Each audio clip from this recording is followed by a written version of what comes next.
Good evening and welcome to Centerpoint. I'm Doug McKelway. We begin with the number one issue for voters this fall, the economy and how to control it. On the one hand, we have the Fed raising interest rates even higher to try to slow the galloping inflation numbers. On the other hand, the president and the democratically led Congress is spending in the trillions of dollars, that's with the T, driving inflation even higher.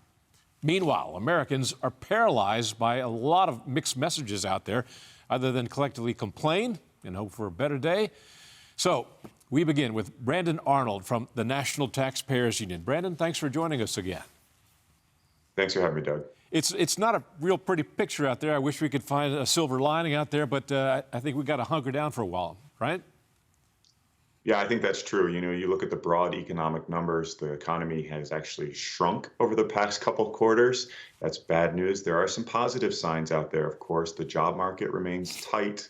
There's relatively low unemployment, but with the actions from the Fed, that could change. Of course, they're trying to tamp down inflation, but in the process, they could push us closer to a recession. That's the real danger. Right. So they raised the Federal Reserve rate by another 0.75 basis points, which translates in a very practical effect to higher credit card rates, higher mortgage rates, higher car loan rates. What are some other practical effects that people should hunker down for? Yeah, I mean, anything that involves a big ticket purchase that you need to finance, whether that's an automobile or a house, as you said, you know, mortgage rates are now at the highest level since 2008. So what that's going to do is not only make it more difficult to buy a house, it's also going to push down housing prices. And to some extent, that's necessary because the housing market has been completely overheated for over a year now. And we've seen prices just at exorbitant levels in certain areas of this country. So the housing market did need to be cooled off, but we don't want to completely freeze it. We want it to continue to be strong, but we also want price points to remain in an area that's accessible to lower, middle, income class people who are trying to fulfill the American dream and go out and purchase their home. You know, one of those groups of people who are trying to build the American dream are young adults who've just gotten out of college. One of the really sad things about all of this is that rental unit rates are going up high. Yahoo News reports that household rents in 2021 jumped 10% from pre-pandemic levels, according to the Census Bureau. Among those affected are recent college graduates and other new entrants to the new workforce who have little in savings and cannot afford to buy a house.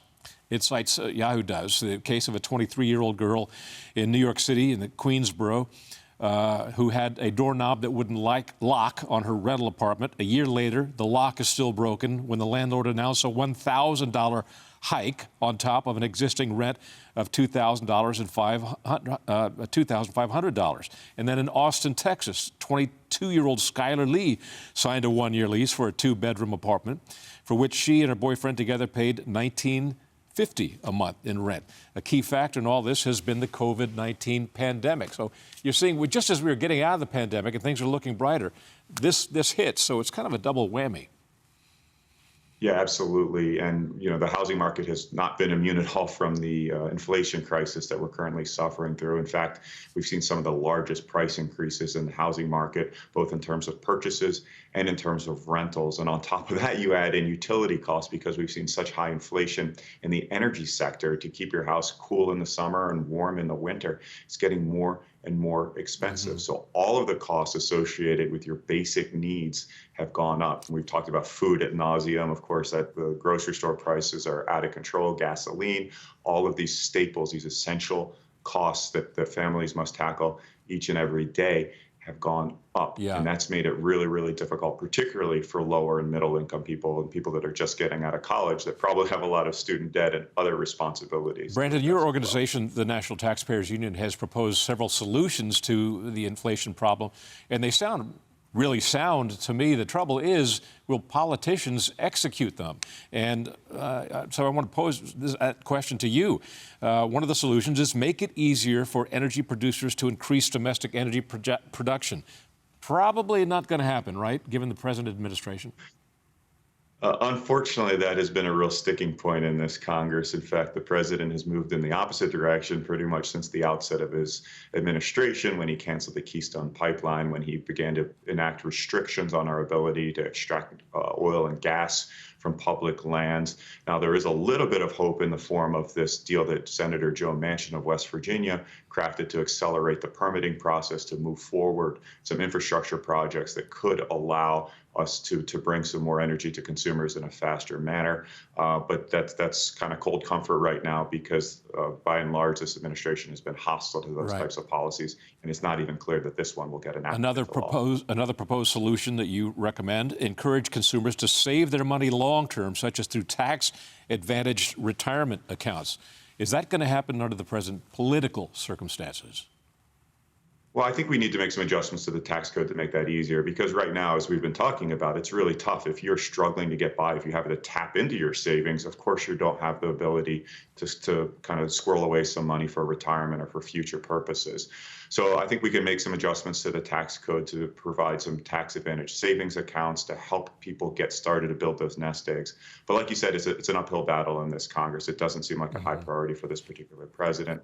There are some proposals on Capitol Hill that we've been working on, and hopefully we'll see some success. I just don't see it happening in the very short term. Lastly and quickly, if you could, what's your recommendation for seniors and retirees who are seeing their savings dwindle? What's the best and safest place for them to put their money? Well, I mean, I think the bond market is traditionally the best place to save if you are concerned about volatility in the stock market, and we've seen quite a bit of that lately with these Fed announcements. Saving is really the key here, but like I said, I understand that's difficult for many Americans who are struggling with their day-to-day expenses, but saving, not making extravagant purchases, and maybe scaling back some of those vacations or so forth where you would spend a little bit more money than you otherwise might. Great observations. Brandon Arnold, the executive president of the American Taxpayers Union. Thanks for your time. Thank you for having me.